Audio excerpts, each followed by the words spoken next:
বিটিআৰৰ land record যেটো জবানবন্দি কপি আছে মাটিৰ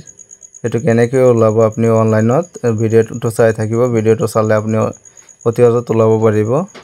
সাৰ্চ বাৰত গুগল ক্ৰমত গৈ লিখিব বিটিআৰ গভ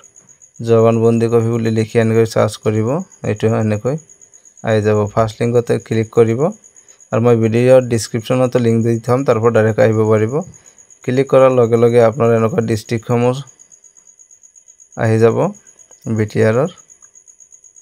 তাৰ পিছত আপুনি ডিস্ট্ৰিক্টটো আপোনাৰ বাছি লব চিৰাঙে হওক উদালগুৰি হওক বা তামুলপুৰে হওক যেটি হওক আপুনি বাছি লব লোৱাৰ পিছত সাইকেল অফিসটো সबै ফালে সাইডত সাইকেল অফিস দিয়া আছে আপুনি সাইকেল অফিসটো সিলেক্ট কৰিব কৰাৰ পিছত সাইকেল অফিস আপোনাৰ যেটো নামত আছে আপুনি হেতুত ক্লিক কৰি দিব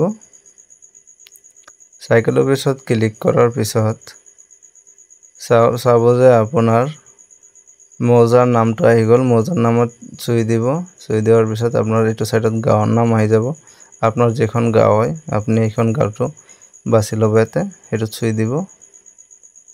চুই দিয়াৰ পিছত সাগেতে দাগ নম্বৰ আৰু এটো সাইডত পাট্টা নম্বৰেৰে ওলাব পাৰিব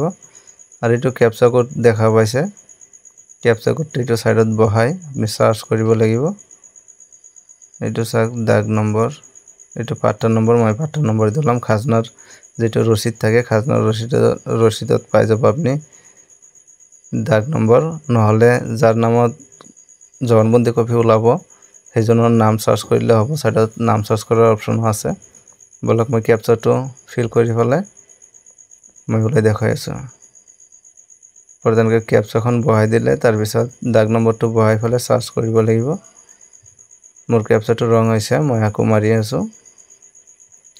এটো সাক এনেকৈ আহি গল অহাৰ পিছত আপুনি খালি টাইপ কৰি দিব তলত সাক নাম আহি গল সকলোবোৰ আহি গল এনেকৈ টাইপ কৰি ফলে তাতে চিনত ক্লিক কৰিব জবানবন্দি কপিত ক্লিক কৰি দিব এটো সাক সাইডত ৰাইট চিন আহি গল যেটো হেতুত ক্লিক কৰি দিব ক্লিক কৰাৰ লগে লগে আপোনাৰ জবানবন্দি কপিখন এনেকৈ আহি যাব আহি গলে যদি আপনি ডাউনলোড কৰিব বিচাৰিছে তেন্তে তলত সাক প্ৰিন্ট বুলি অপচন দিয়া আছে একদম তলত এইটো প্ৰিন্ট জবানবন্দি কপি বুলি লিখা আছে তাত ক্লিক কৰিলে আপোনাৰ প্ৰিন্টত আহি যাব এইটো যদি আহা নাই তেন্তে আপনি ট্ৰাইত ক্লিক কৰিব আহি যাব তাৰ পিছত আপুনি প্ৰিন্ট কৰি লব পাৰিব নহলে সেভ কৰি ৰাখিব পাৰিব ভিডিওটো চোৱাৰ বাবে বহুত বহুত ধন্যবাদ আকৌ লগ পাম অন্য এটা ভিডিওত আৰু চেনেলটোত নতুন আহিলে সাবস্ক্ৰাইব কৰিব আৰু এটা লাইক এটা কৰি দিব